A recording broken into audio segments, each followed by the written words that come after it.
Tonton video ini sampai selesai agar Anda tidak gagal paham.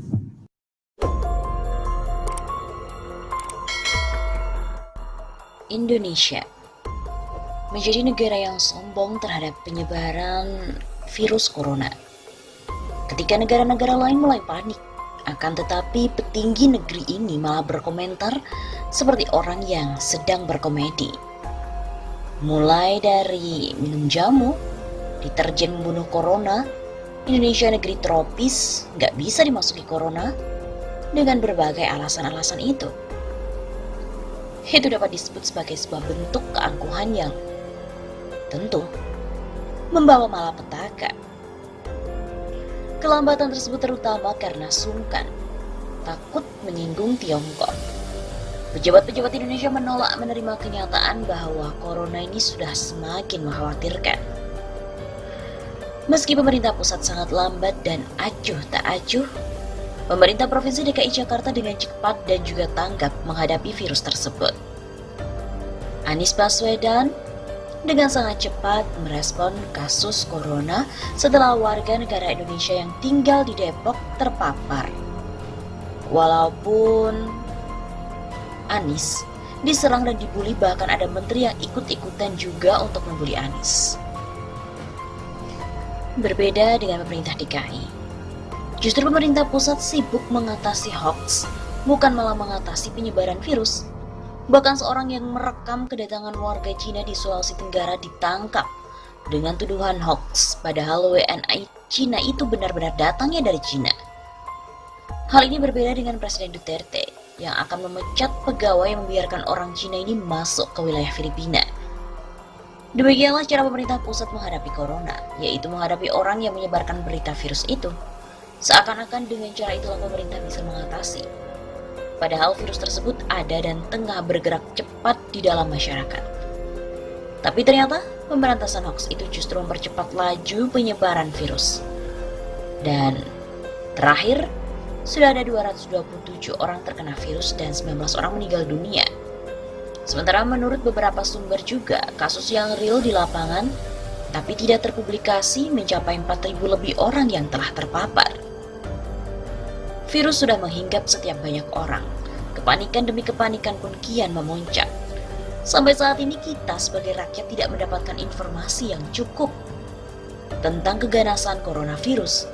Provinsi, kabupaten mana yang banyak penyebarannya, rumah sakit mana yang sudah ditunjuk untuk memeriksa, mengobati, mengisolasi, merawat, dan yang sudah positif tertular corona.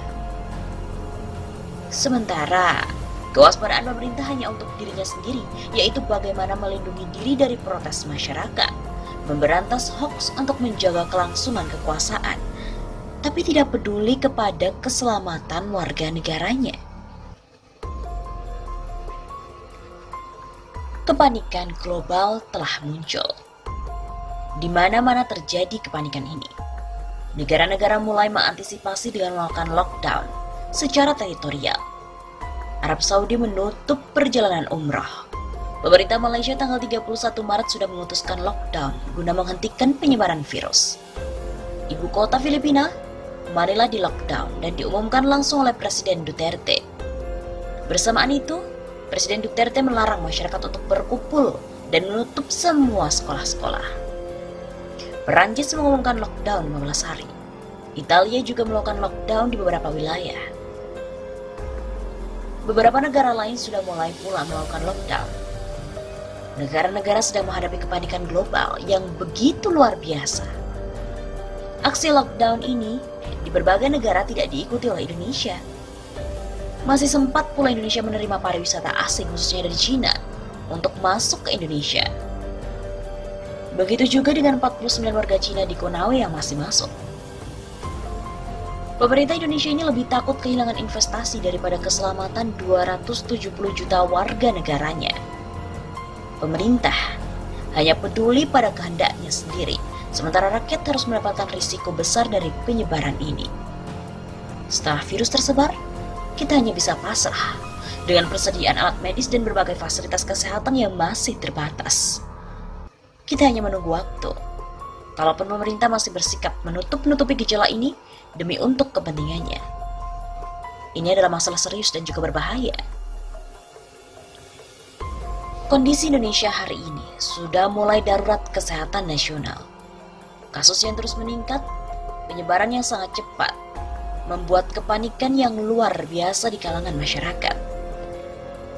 Aksi lockdown terjadi di berbagai daerah. Pemerintah daerah mengambil langkah yang cepat meski pemerintah pusat masih sibuk mengurusi hoax dan lain-lain. Kondisi ini pun mengkhawatirkan. Perang melawan corona sudah dimulai dan negara benar-benar dalam kondisi darurat. Semua daerah, semua orang kini mengunci diri dari penyebaran corona. Ketakutan dan kepanikan semakin meningkat. Kampus, pondok pesantren, sekolah, kantor, dan seluruh aktivitas publik dihentikan. Warga negara memutus hubungan sosialnya untuk sementara dengan keluarga, tetangga, kerabat, teman, sahabat, dan orang-orang terdekat.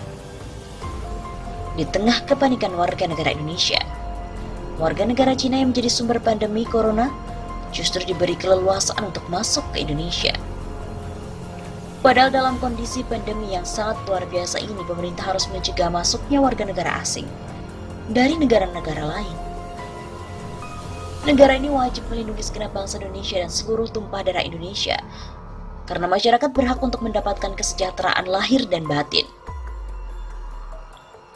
Dalam Undang-Undang Nomor 6 Tahun 2018 tentang karantina kesehatan, diuraikan bahwa kemajuan teknologi transportasi dan era perdagangan bebas dapat berisiko untuk menimbulkan gangguan kesehatan dan penyakit-penyakit baru atau penyakit lama yang muncul kembali dengan penyebaran yang lebih cepat dan tentu berpotensi menimbulkan kedaruratan kesehatan masyarakat.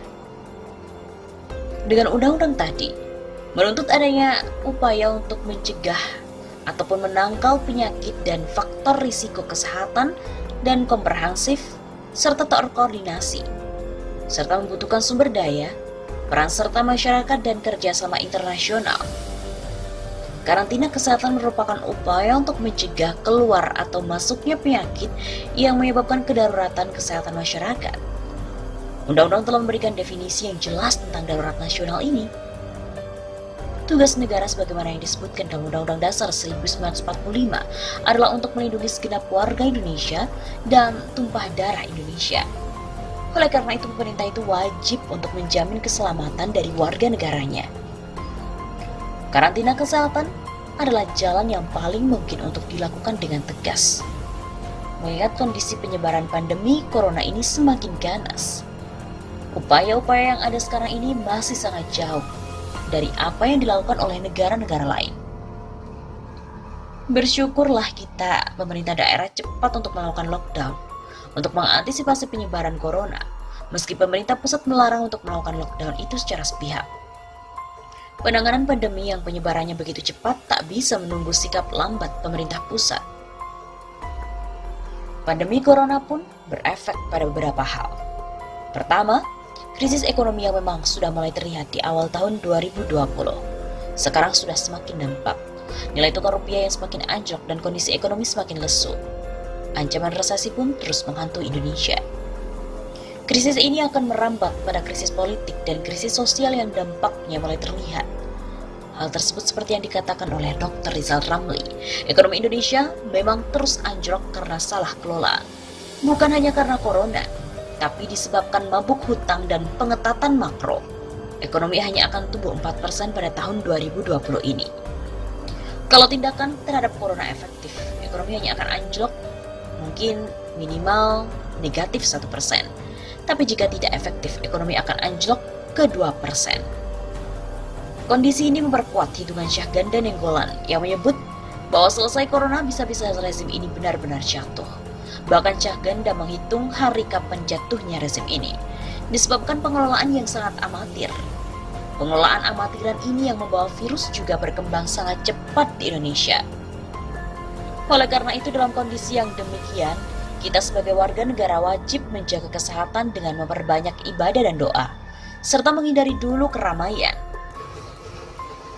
Sembari melihat perkembangan ekonomi yang kian anjlok dan aksi lockdown yang mulai diterapkan pemerintah daerah, rasanya beban untuk menghadapi corona ini sangat dirasakan oleh rakyat kecil yang menggantungkan nasibnya pada penjualan keliling. Bisa juga kondisi ini membawa pada krisis bahan makanan. Negara wajib memikirkan hal ini, termasuk menjamin penyediaan kebutuhan dan kelangsungan hidup masyarakat. Mungkin krisis keuangan bagi rakyat kecil sudah mulai terasa dengan adanya corona. Di sini pemerintah wajib memikirkan bagaimana krisis keuangan itu bisa diatasi untuk menghindari wabah kelaparan di tengah masyarakat kecil. Kita berharap dan berdoa semoga wabah ini cepat berlalu dan rakyat Indonesia selamat dari wabah ini sehingga kita semua dapat hidup seperti biasa di kemudian hari. Dan insya Allah kita bisa melewati ini dengan menerapkan pola yang dianjurkan oleh berbagai pihak dalam menangkal penyebaran virus ini.